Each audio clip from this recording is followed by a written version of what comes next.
લાલ ફિત્તાશાહી એટલે એ કોઈ લોકશાહી, એ કોઈ તાનાશાહી, અને આ લાલ ફિત્તાશાહી એટલે અધિકારીશાહી, કે જેમાં અધિકારી બોસ બની જાય, દાદો બની જાય. યા તો તમે સિંઘમ બનવું છે પણ ચોરી કરવી છે પાછી. ભાજપ વાળો આવે તો પ્લીઝ સર કરવું છે, અને બીજી પાર્ટીનો આવે તો તમારે આમ ટાઈટ ચાલવું છે. એવું નહીં હાલે.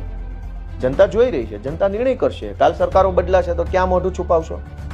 આજ ભાજપના ખોળામાં બેસીને બધા જે લોકો સિંઘમ બનવા નીકળ્યા છે, કાલ સરકાર બદલાશે તો અમે હું છોડી દઈશું એમ. અમે એમને સિંઘમગીરી બધી બહાર કાઢશું. એવું થોડું છે. તમે ધમકી આપી રહ્યા છો? બિલકુલ અચ્છા, બિલકુલ. ખોટું કરે ને સજા નહીં આપીએ તો શું કરવાનું?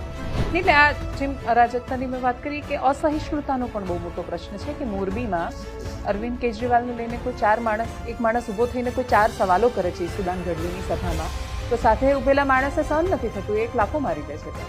તો એ અસહિષ્ણુતા નથી કે અમે સવાલોથી પર છીએ, અમે એટલા બધા પ્રામાણિક છીએ કે તમે અમને સવાલ કરશો તો મતલબ અમે તમને મારી દઈશું લાફો, અથવા અમે તમારા પર એક થપ્પો લગાડી દઈશું. પ્રશ્નોથી પર તો આમ આદમી પાર્ટીએ થોડી